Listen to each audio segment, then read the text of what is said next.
Terima kasih saudara, Anda masih menyaksikan Kompas Sukabumi bersama saya Nadia Oktora.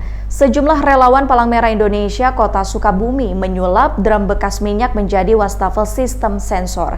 Meski berbahan sederhana, namun wastafel ini terbilang canggih. Berdasarkan cahaya.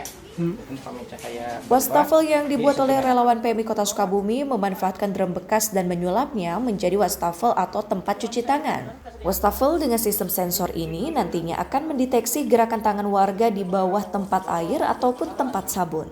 Aktivitas sentuhan keran pun bisa dikurangi guna pencegahan penyebaran COVID-19. Wastafel sistem sensor ini pun dibuat semenarik mungkin dengan cat berwarna putih. Dengan adanya wastafel ini, diharapkan warga rajin mencuci tangan memakai sabun, serta tata cara cuci tangan dengan benar dapat mengurangi resiko penyebaran COVID-19 saat mencuci tangan. Menurut Ferry Febriana, relawan PMI Kota Sukabumi mengatakan, ide awal membuat wastafel sistem sensor ini sederhana. Semangat untuk melawan penyebaran virus corona atau COVID-19.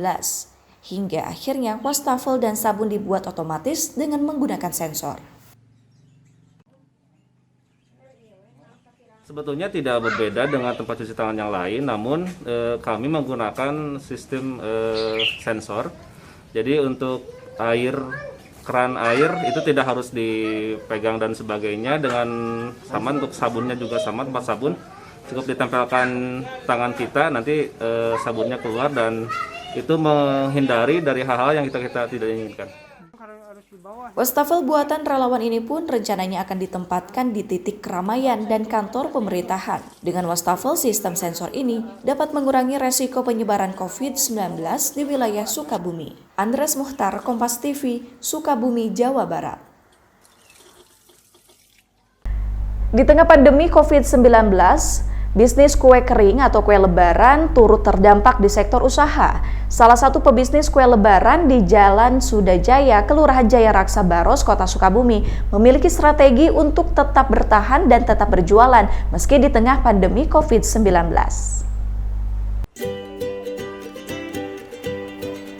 Pandemi COVID-19 berdampak signifikan terhadap semua sektor ekonomi, termasuk usaha makanan dan minuman, tak terkecuali kue kering. Bisnis usaha kue kering di bulan Ramadan kali ini terasa berbeda dengan tahun-tahun sebelumnya karena berada di tengah pandemi COVID-19. Pelaku usaha harus mampu menangkap sekecil apapun peluang usaha yang hadir untuk transformasikan menjadi ide strategi bisnis. Salah satu pebisnis kue kering di Sukabumi, Jawa Barat, Roswita mengatakan, pada puasa tahun 2019, pesanan kue kering mencapai 300 toples dari konsumen setianya.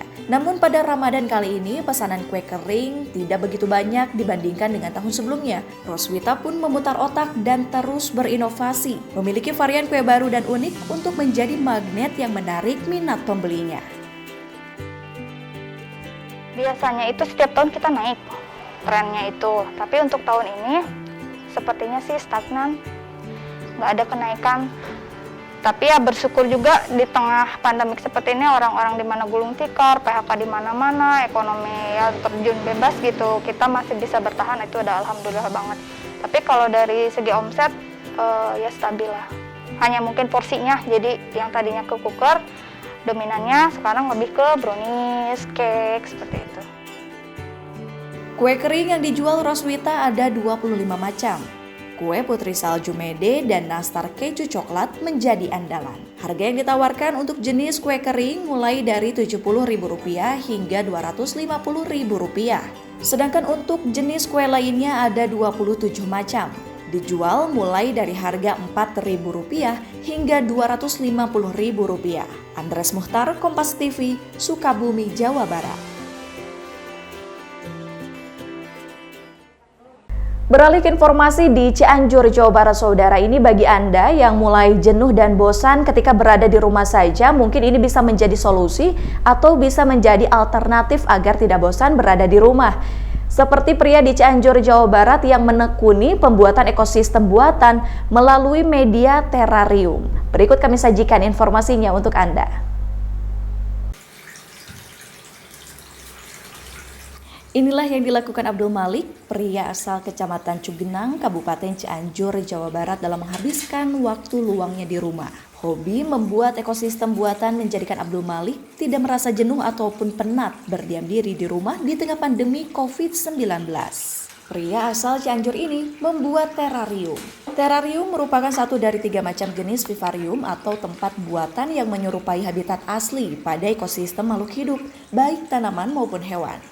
Jenis lainnya yang biasa ditemui yakni akuarium, yang merupakan ekosistem di dalam air, dan satu lagi paludarium, yang menggabungkan kedua unsur yakni air dan darat. Nah, kali ini Abdul Malik tengah mengkreasikan membuat terarium dengan menggunakan beberapa tanaman hidup, mulai dari jenis moss atau lumut, hairgrass, tanaman semi akuatik seperti Bucephalandra, serta beberapa tanaman lainnya. Material pendukung seperti bakteri starter, penjernih air, rumah bakteri, pupuk dasar, soil, serta bebatuan jenis larva rock. Butuh ketenangan dan konsentrasi memang untuk bisa membuat terarium ini. Pemilihan ukuran wadah dan material pendukung harus sesuai sehingga menciptakan pemandangan yang tentunya sedap dipandang. Nah, yang tak kalah penting lagi adalah pemilihan jenis tanaman yang harus sesuai dengan ekosistem buatan yang akan dipilih. Kita pun wajib merawatnya dengan benar agar tanaman-tanaman ini tetap hidup. Itu sebenarnya jadi saya lebih tertarik dengan paludarium dan terarium yang seperti yang di samping saya ini adalah terarium gitu. Jadi dia lebih mengutamakan intinya itu darat gitu. Dia tanaman darat tapi kita lebih combine dengan tanaman-tanaman yang memang ada di luaran sana gitu. Jadi tanpa dikasih air kita bisa kasih kepiting lalu seafood, tapi dia murni darat karena kita tidak tenggelamkan di air. Secara psikologis, aktivitas membuat terarium ini sangat positif karena membuat pelakunya lebih rileks dan mengurangi stres. Pembuatan terarium ini selain menyalurkan hobi juga ternyata bisa menjadi peluang bisnis baru karena dapat dijual. Angga Riyadi, Kompas TV, Cianjur, Jawa Barat.